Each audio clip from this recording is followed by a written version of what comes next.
Islam, what is happening today on social media, things that they say about the Messenger Muhammad sallallahu alaihi wasallam, things that they say about Islam. It's like Orientalists saying those who have vested interests to castigate Islam.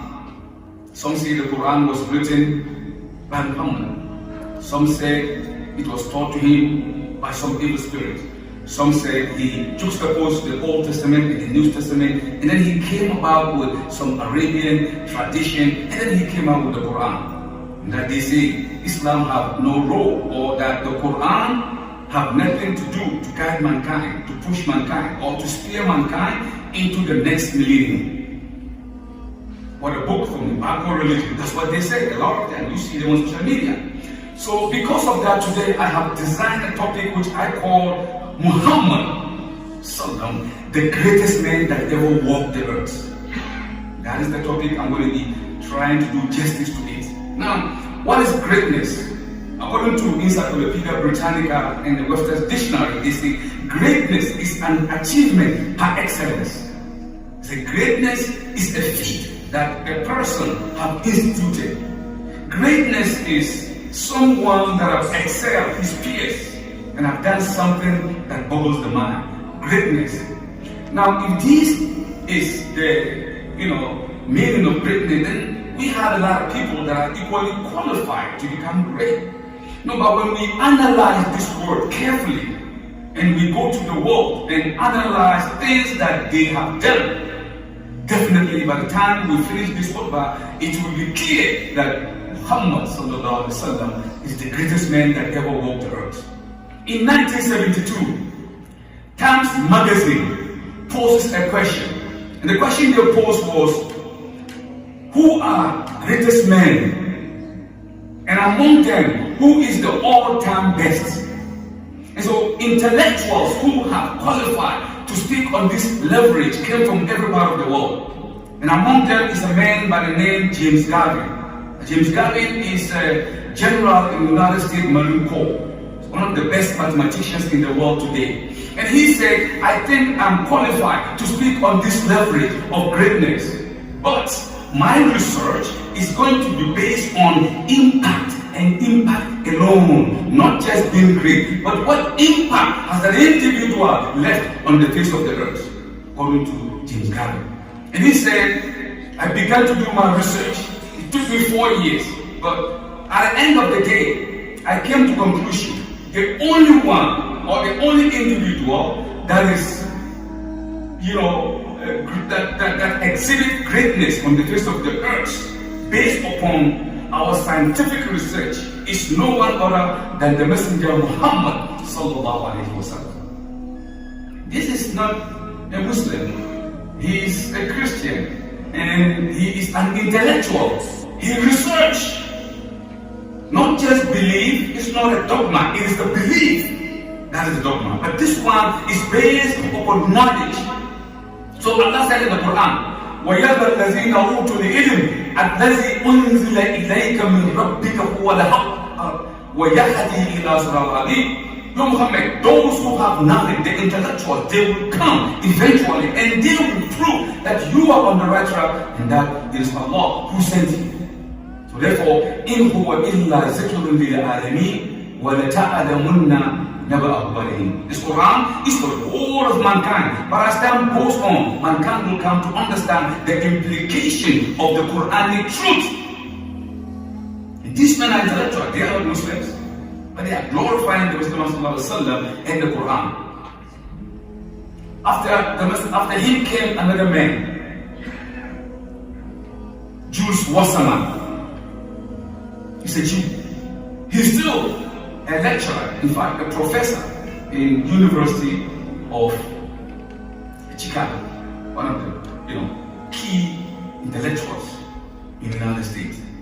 He's a brain surgeon. He's among the few that can actually go into the brain, take it out, fix it, and put it back again. Jules Wasserman, an intellectual par excellence. And he said, I think I am also qualified to speak on the leverage of greatness. But I'm going to present 3 hypotheses for any potential leader to fulfill. 3 hypotheses.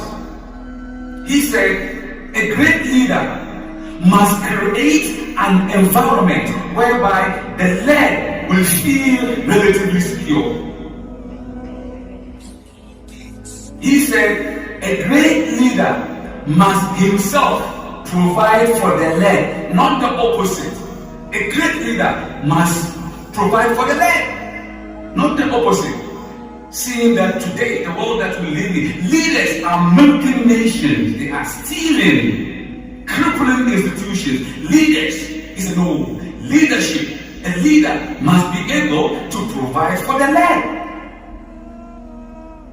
Jules Wasserman said, number 3, a leader must leave something behind so that after he leaves, his followers will have something to cushion back on. This is leadership. He said, Jules Wasserman, he's still alive. And he said, me being a Jew, I have analyzed prophets and messengers, doctors and liars, men of great repute, men who, if they speak, the world will listen. Kings and queens, I have analyzed them. And I came to a conclusion. Perhaps the greatest man that ever walked the earth is Muhammad sallallahu alaihi wasallam. And he said, to a lesser degree, I think Moses is. See, I take off my hat for him, being a Jew. He said, to a lesser degree, Moses is next. But Muhammad is number 1. I don't know who forces him to say, this is knowledge. So Allah glorified knowledge in the Quran.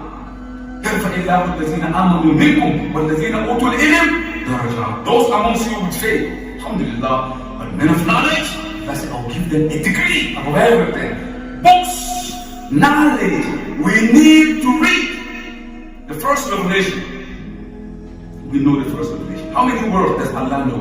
Do I know? Do you know? We don't know. Infinity, behind infinity. But why would Allah say, Iqra? The first revelation that the Messenger Muhammad heard in the month of light was, read, O Muhammad, read, Muslims. So in the first revelation, from Iqra up to Malam Ya'lam, Allah mentioned knowledge twice. And he mentioned pen once to emphasize the importance of learning in Islam. Sallallahu Alaihi Wasallam. He said, Khayrukum man ta'allama al-Quran wa 'allama. The best amongst you is he who learns the Quran and teaches it. Not in a mosque or the richest man, I don't know. Khayrukum man ta'allama al-Quran wa 'allama. This is the yardstick of Allah, not dunya. And he made this statement that the greatest man to him, being a researcher, is the Messenger of Muhammad. He said, men have created arms, but the arms have been destroyed, with them never to be mentioned. He said, look at Mussolini. Jules Wasserman said, look at Mussolini. He created the biggest armed forces in the world that the world have never seen, but all these have crumbled with him, never to be remembered. He said, look at Hitler, from Göttingen to the hinter part of Poland, movement to take over the world. But Hitler is no more. It has crumbled. Whatever his ideology, it has crumbled to dust, never to be mentioned again. It is relegated to the back of history. He said, look at Mongolia, Genghis Khan. At one point in time, he was by far the most, conqueror. But anytime Genghis Khan sat on his horse with the intention to conquer nation, he said, the greatest pleasure in life is to conquer your enemy, seize their horses, and hear the women crying. He said, where is Genghis Khan? His empire has crumbled right before his eyes, never to be mentioned. He said, but look at the Messenger Muhammad. He said, in 23 years, history has never recorded such a stupendous ideology, such a feat. History has never recorded that. He said, Muhammad walked in the desert, bare naked.